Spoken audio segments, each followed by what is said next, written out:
Have you ever wondered whether the problems in the world today would exist if we had deeper connection to ourselves, others, and the environment, and acted from that place? Welcome to the Conscious Action Podcast with your hosts Brian Berneman and Kayla Greenville, who believe that connection is the key to taking conscious action as individuals and creating a better world.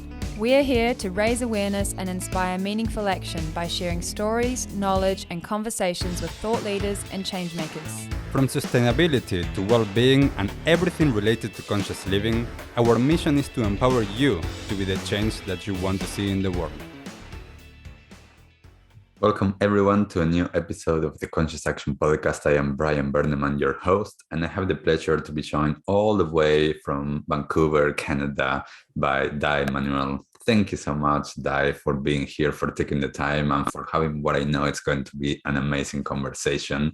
And for those that are listening to us, can you tell who is Dai?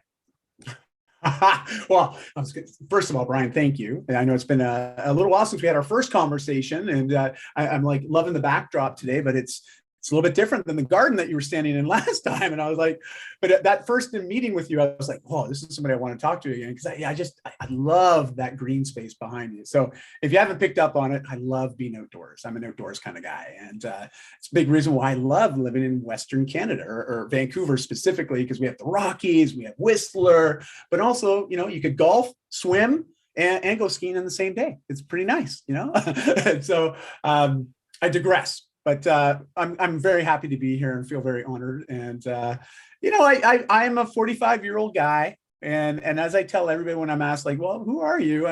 Well, first and foremost, I'm a father of two teenage girls, and they're 17 and 19 now. So they're not really little anymore. They're people. I'm like, people? I got people as children, right?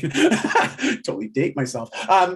But outside of that, I've been dating my wife for the last 22 years. And those are really two very big pieces of my identity because they're really tied to some of my most important values, the things that help me guide my life. And I love that. And so that's really who am I? I'm a father and I'm a husband, but I'm also someone that just likes to help people where they're at. And in all my professional career and even as a hobbyist, everything I've ever done has been geared at helping others, unlock some of the potential that maybe they don't see within themselves, that I see, that others see, but also helping people create those lifestyle changes that help us show up as our better versions. Because when we're in that place and we feel like things are possible, in particular, we are possible, and those dreams and visions of ourselves are possible, wow. It's an energy that benefits everybody, and so that's what I do, and I'm sure I can be asked, well, how do you do that? Well, that's a whole nother conversation, but that's the gist of it, and I love life, man. I just love experiencing new things, but meeting great people like yourself and your people in your community.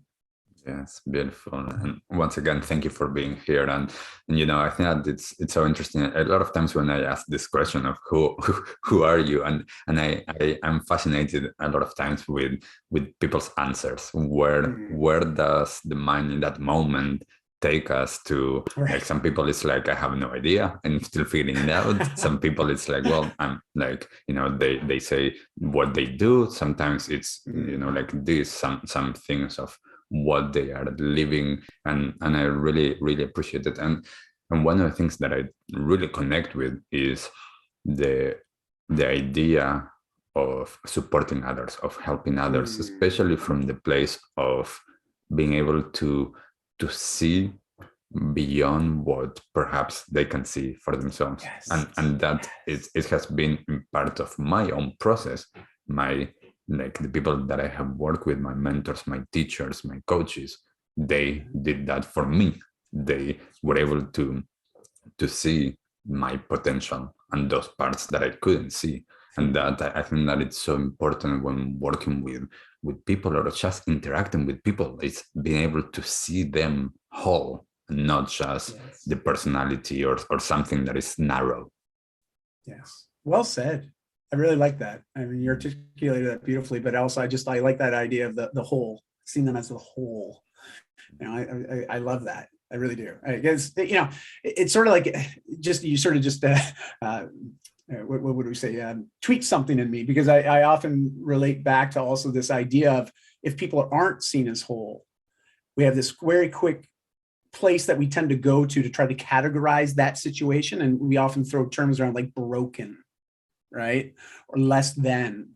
And I'm like, that implies that we need to be fixed. And I honestly don't feel that anybody needs to be fixed, because everybody is whole as they are, but it might have to work through some challenges or learn something new, but no one's really broken.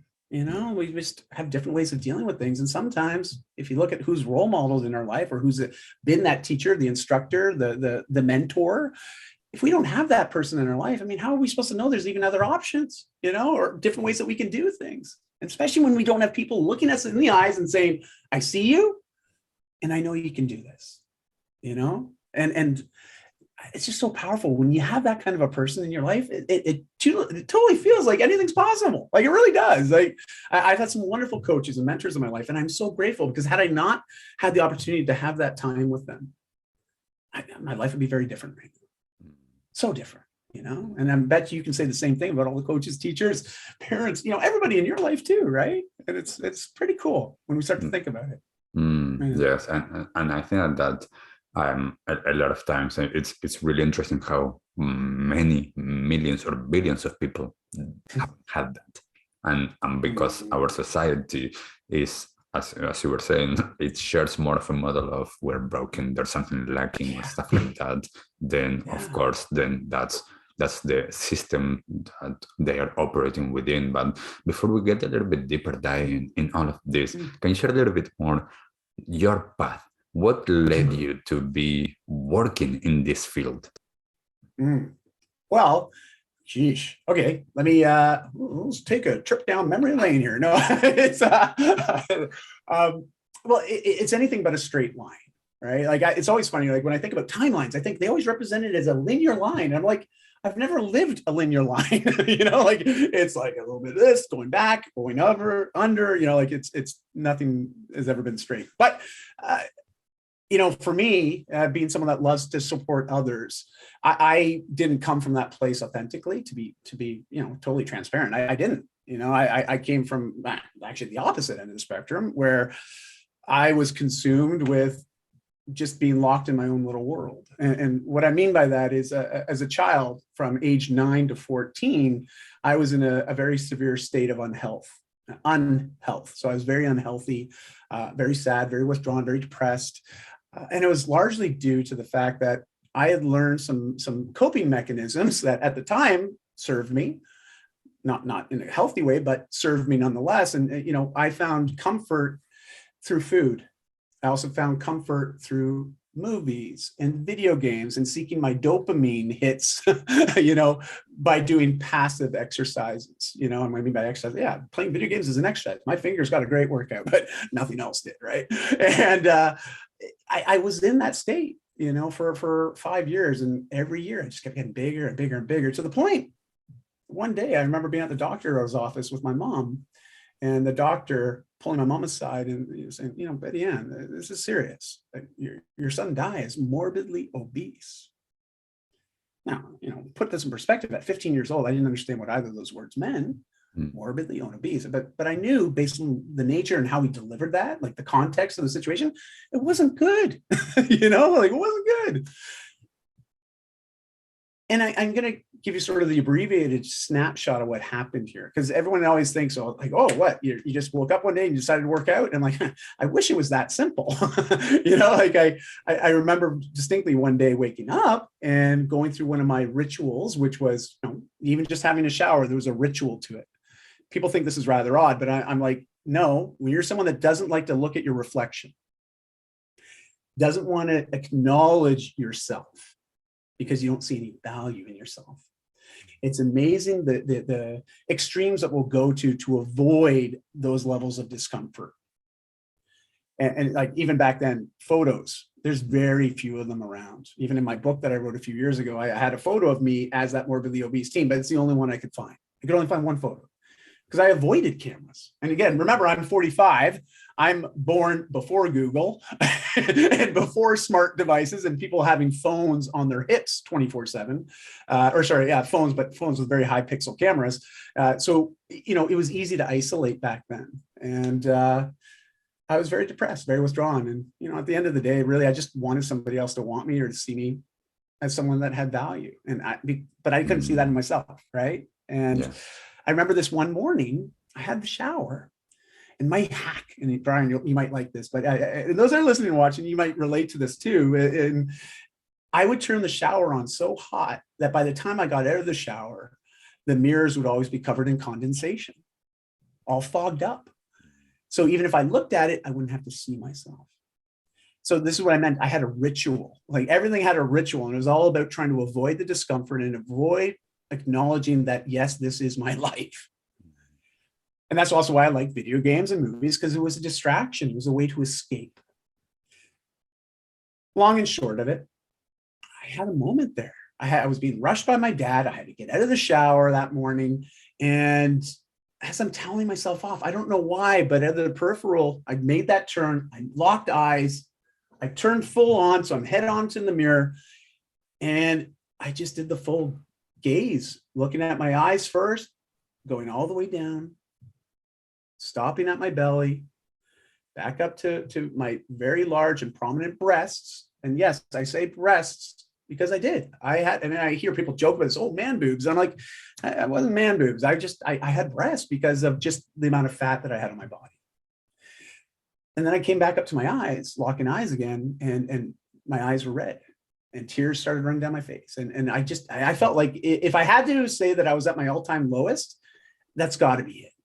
Now, again, I've challenged that since, but we'll leave that for later. But, in the moment, that was where I was at. And this is the craziest thing. And people, when I still share this, I sometimes find it hard to believe too, because we often wonder, like when big changes happen in our life, and we try to figure out, well, how did that change become possible?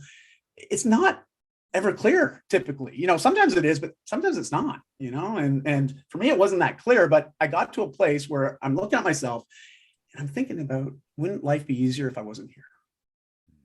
And wouldn't it just be easier not to have to deal with this? But that scared me. The finality scared me. Scared me to the place where all of a sudden I started thinking, it's like, what I'm actually really afraid of? I'm afraid of the idea of not changing. And I'm more afraid of that idea than the idea of maybe me figuring out a way to change my situation.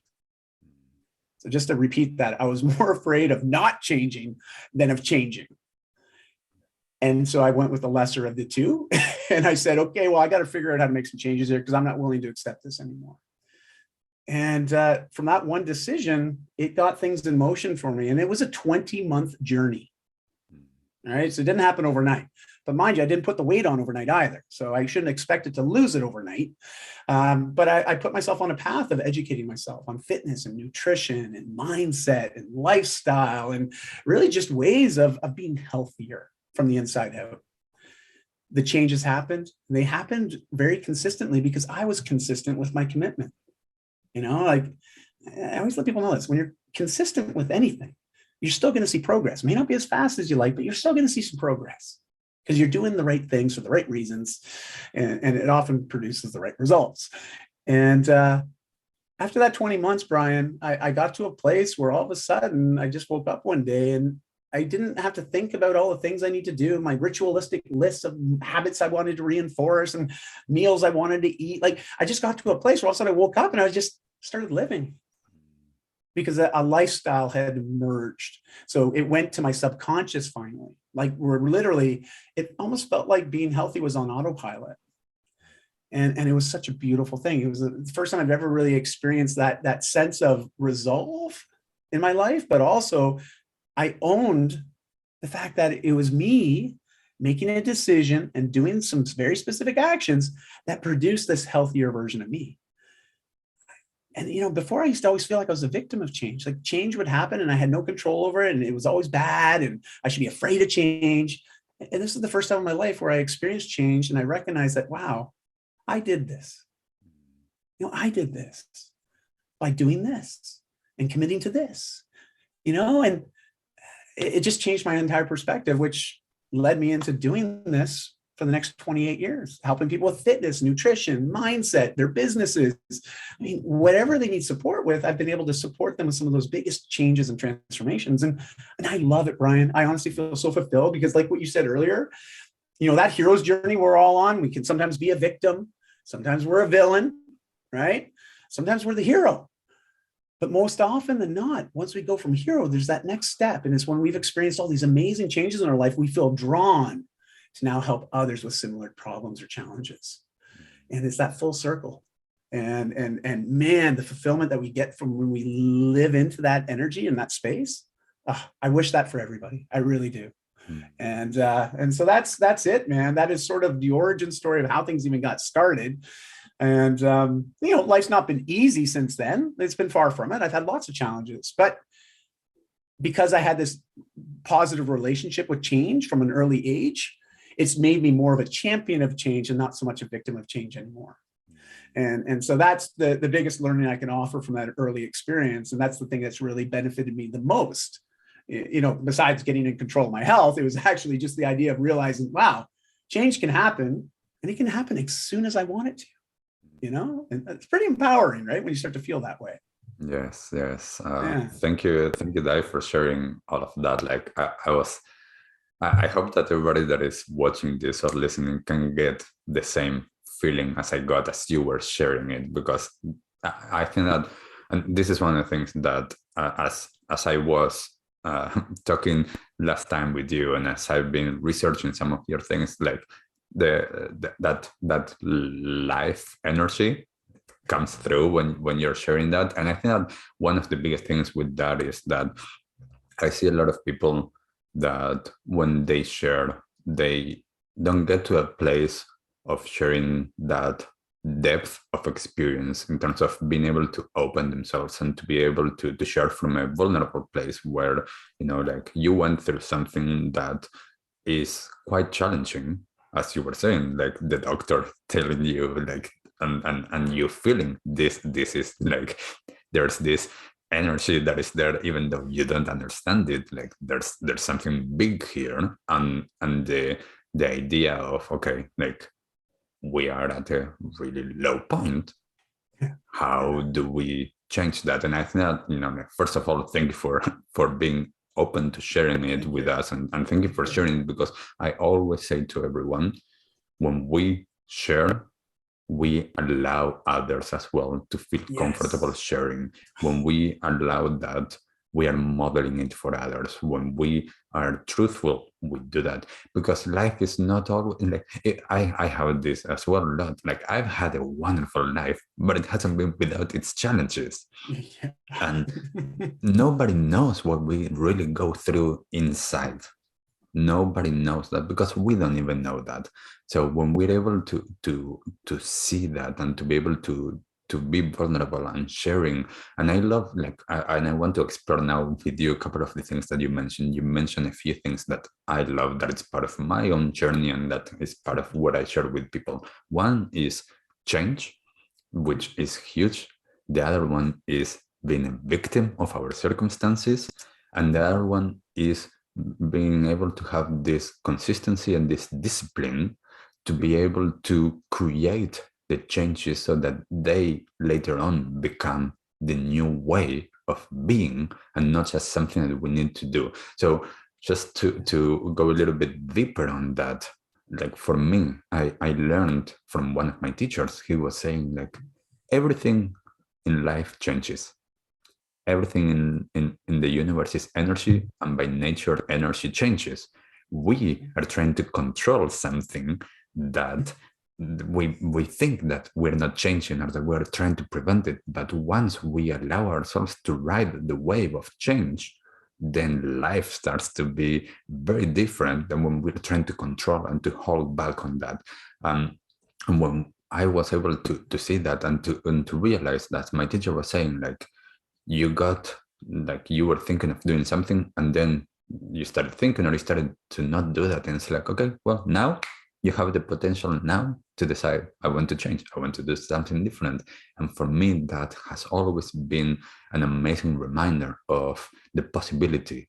And then to be able to, as you were saying, like to understand that where am I placing myself? And for the majority of people, I see this: we are victims of our circumstances. We complain about things instead of taking that radical self-responsibility of what am I doing with my circumstances. So I want to bring it back to you, if you can share a little bit deeper on how, for you, you've been using these topics, and how do you help people with change, with being a victim, and with discipline?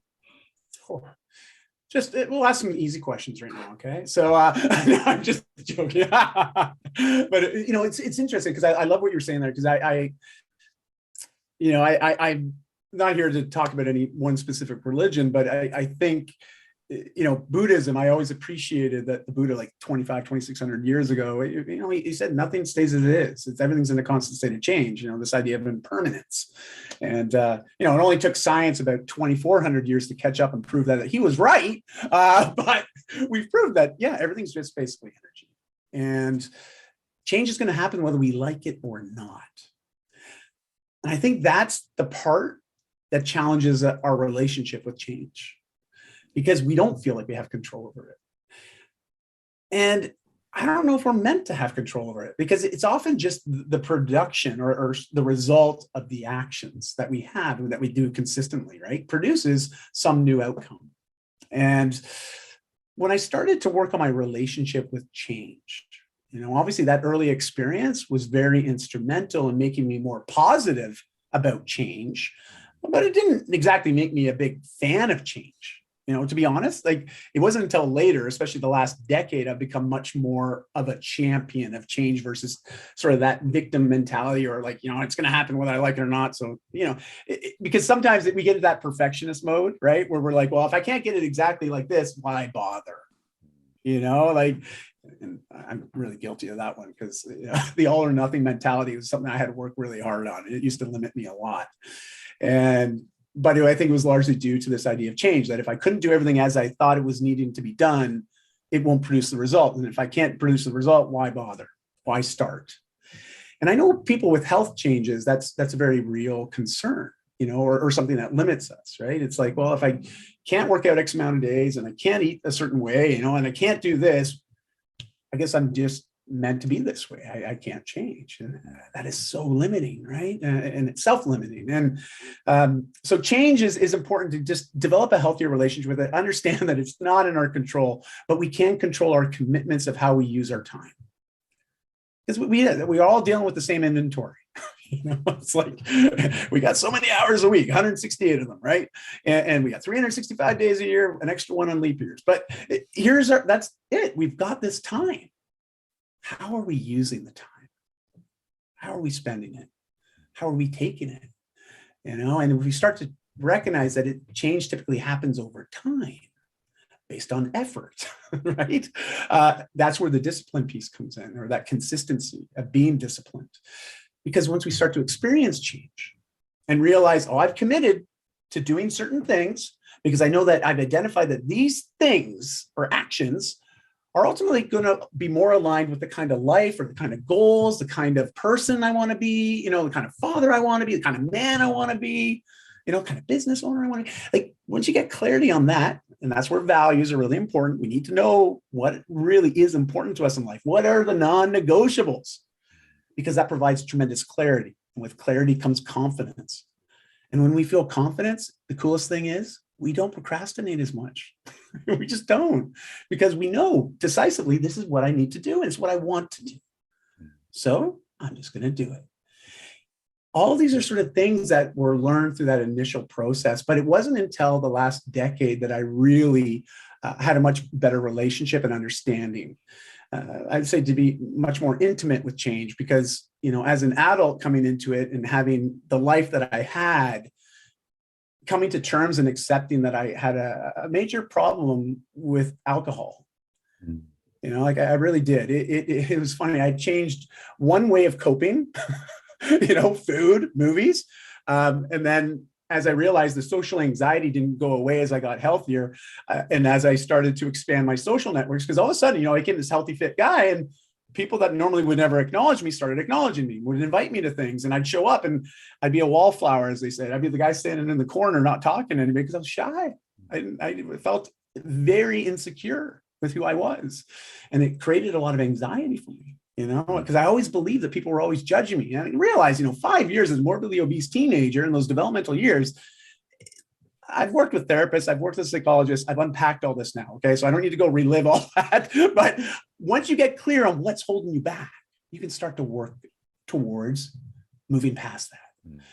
And it was in that process, I recognized that, alcohol now was this coping mechanism, just like what food was, but it was way more accessible and way easier for me to do that because of also the association that I kept.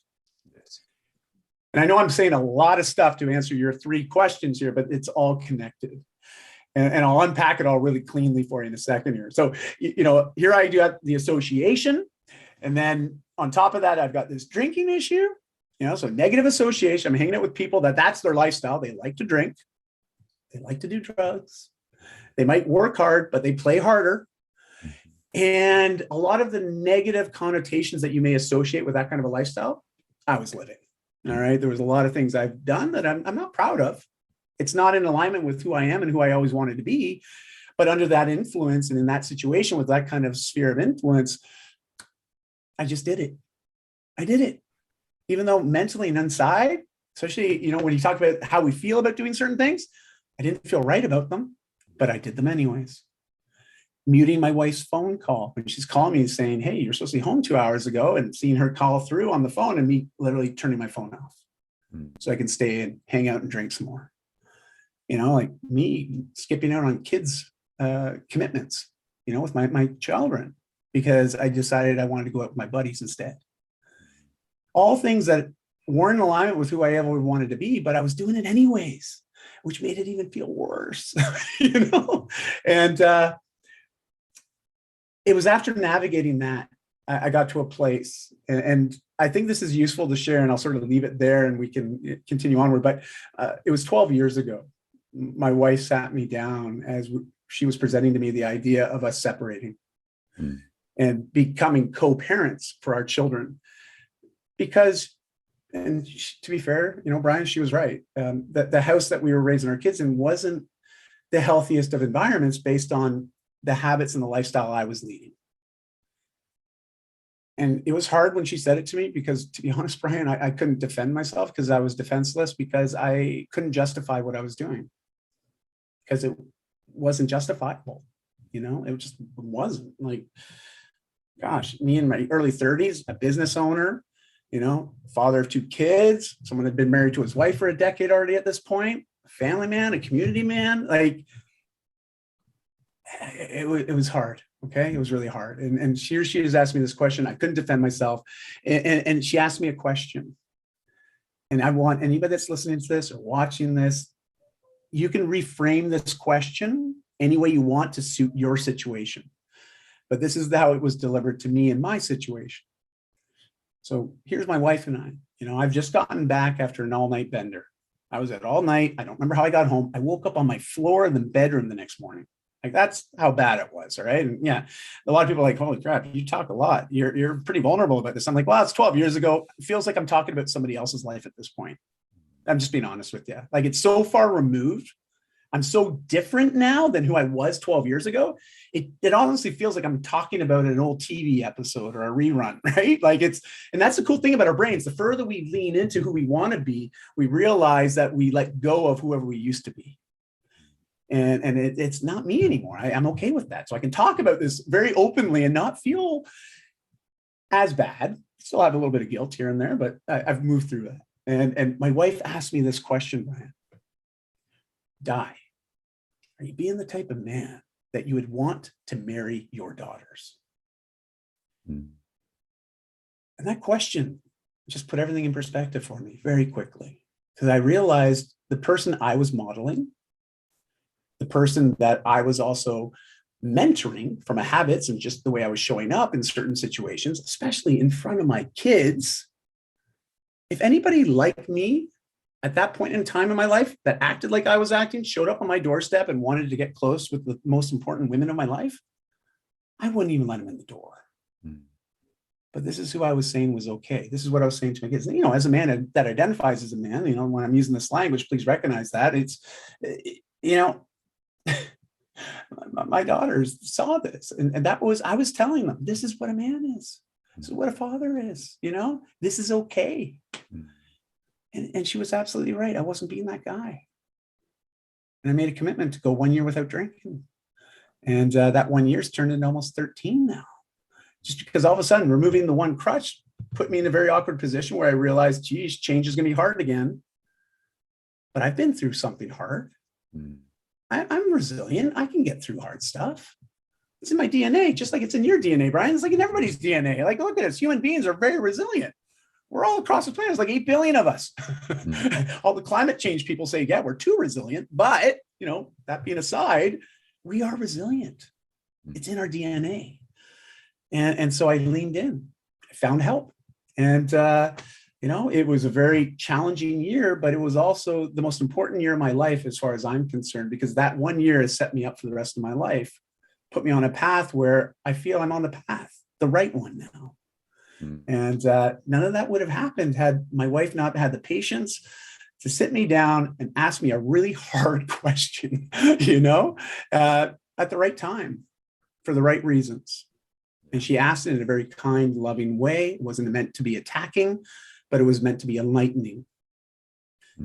And that was it, man. That was literally the turning point where everything else just started to fall away and everything became easier, which is weird, right? Like, it's almost weird to say that now. Like, by making that one change, it felt like life got easier.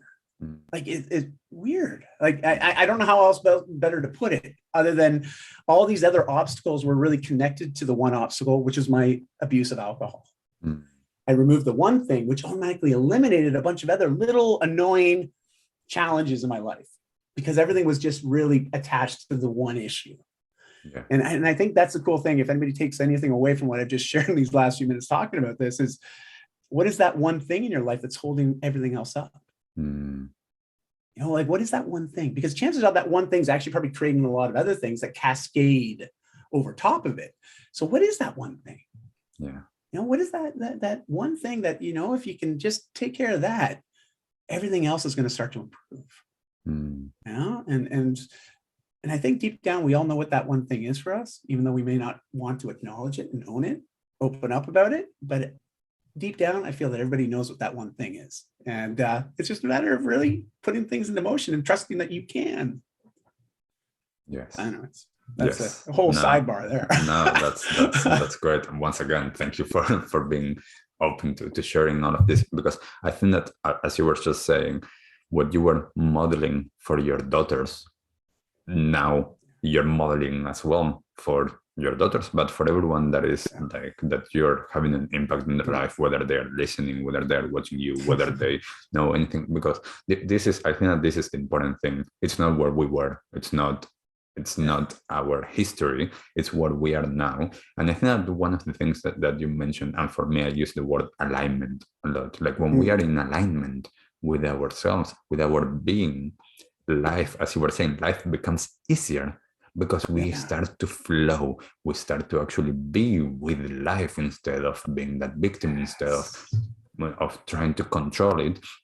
We are surfing the wave. And when we allow ourselves to do that, of course, it takes sometimes the time and the effort, and we need to look in. We need to ask those hard questions.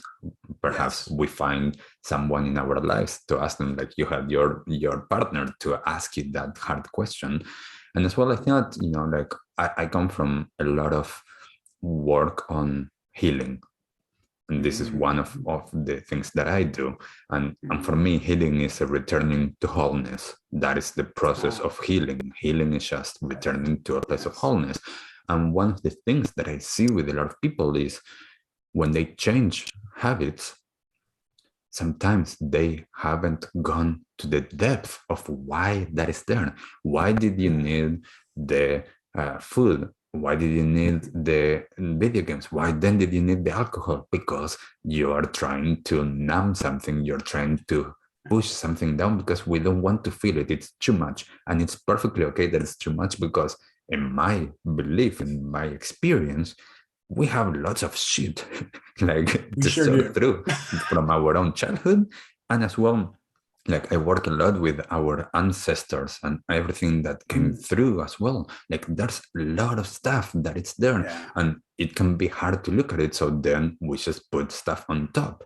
Yet that prevents us from living life to its fullest, to our full potential, and to be, as you were saying, the man or the woman or however we identify as that we want to be.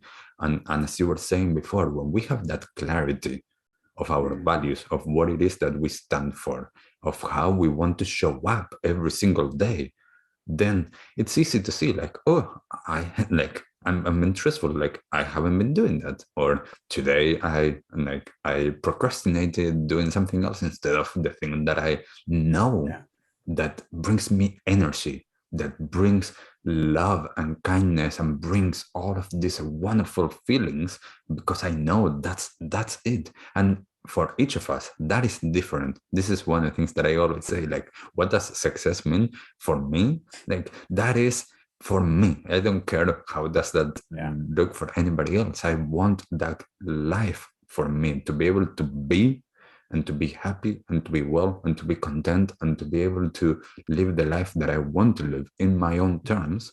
And to be open to that change, to be open to things evolving, because we are all evolving, as we were talking about change. Like everything evolves. We evolve and we change and we grow and we learn.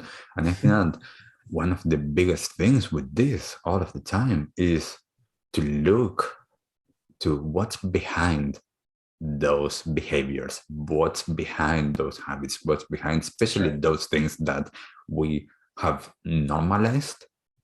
As they were saying, like alcohol has been so normalized as something that people do, but it could be drugs, it could be like watching like TV, it could be anything. And yes, there's some habits that are healthier and some that are unhealthy, yet they are all something that is covering what's behind. And I think when we get to that place of understanding what's behind that, and we can actually touch it, we start to change our relationship with ourselves, and we start to change our relationship with everyone and everything else. So do you have anything that you would like to add on what I just said? I love what you just shared, and you're absolutely right, because I know I kind of skirted over this, but my parents, just so you know, did divorce when I was separated when I was 9, and then eventually divorced a couple years later. But during that traumatic period, it was really hard for me. And again, I'm dating myself. I'm 45, but this is like 30 years. Or how long is this ago? Well, let's see, that'd be 32, 33 years ago. Divorce wasn't what it is today. There's more people divorced than married now. You know what I mean? Like it's a very interesting, and we can unpack that, but I don't think it's the point to talk about that today. But regardless, back then there was only one other kid in my class that had parents that weren't together any longer. And for me, it was just really hard. We didn't have any tools or resources or ways of dealing with that stress, and they didn't know how to help me. And so I learned to console myself with other things. Food is one. It made me feel good in the moment, really good. So I wouldn't have to think about anything. Think about how sad I was or depressed I was, and same with the video games, instant feedback, right? Dopamine. Thank you. Like it was just simple, easy, path of least resistance, but that compounded very negatively over time. And the only thing I can add to what you said there is through these periods of change, I've realized that there's a few questions I was able to recognize happened every single time I've gone through big change. Because I live with a chronic autoimmune disease I was diagnosed with about 7 years ago. And a lot of people are like, whoa, that sounds severe. And it is. My hematologist would like me to live in a bubble, but I'm like, I'm not going to live in a bubble. Like that would really stink, both literally and figuratively. But I don't want to do that, right? So I've made very specific choices on how I live my lifestyle, how I manage my stress, how I practice recovery and mental health practices. It's all geared to helping me keep the symptoms at bay, which I do very successfully. But it's all because I make a choice. But here's the thing, with all these challenges, there's 3 questions that has been uniform amongst all of them. And I didn't sit down and write the questions out when I asked them, but they were the questions that my subconscious and even consciously I was working through. And so I like to always share this with people, because anybody that's listening or watching this, just if there's anything you take away from our conversation with Brian and me today, these 3 questions are it, okay?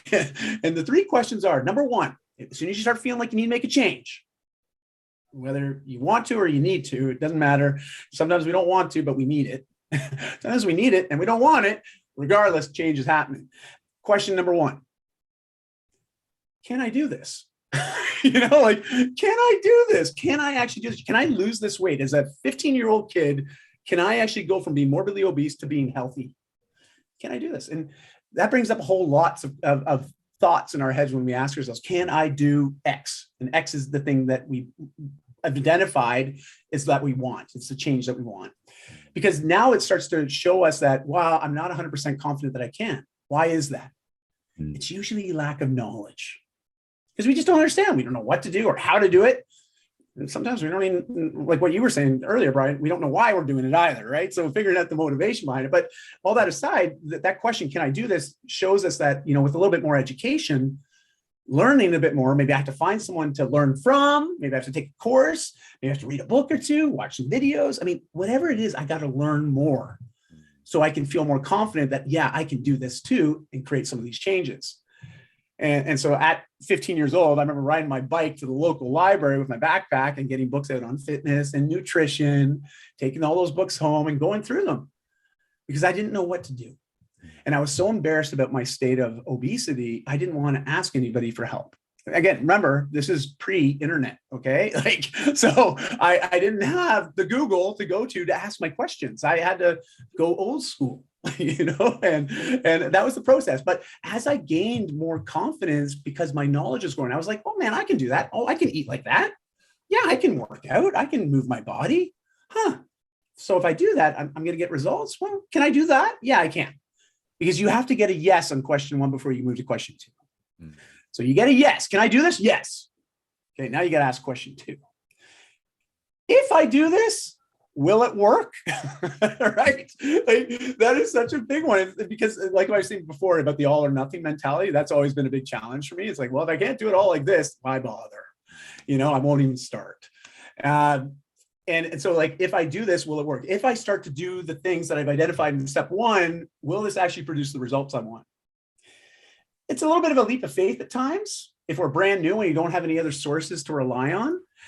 But the cool thing about the World Wide Web now and people like yourself, Brian, that produce amazing content that inspires, motivates, and educates us, and does it in a very fun way, by the way.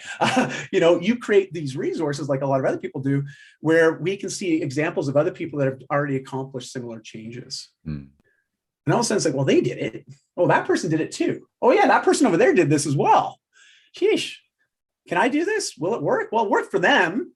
So I think, yeah, it'll work for me too. And so it is a bit of a leap of faith, and we just got to do the thing that we've identified.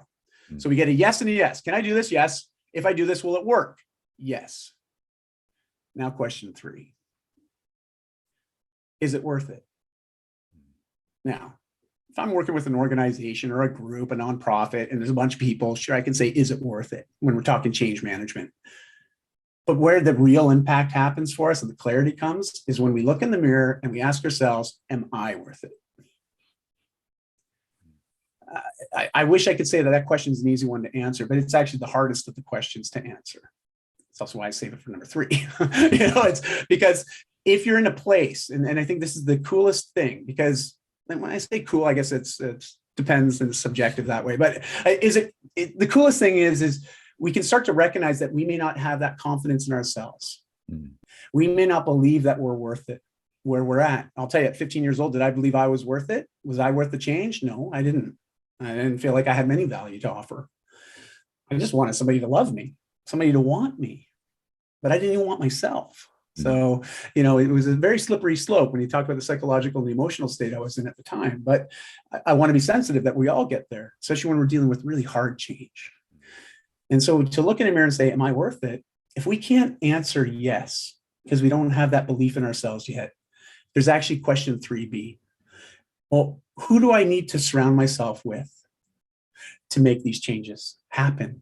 or to keep the changes happen or sustain the changes.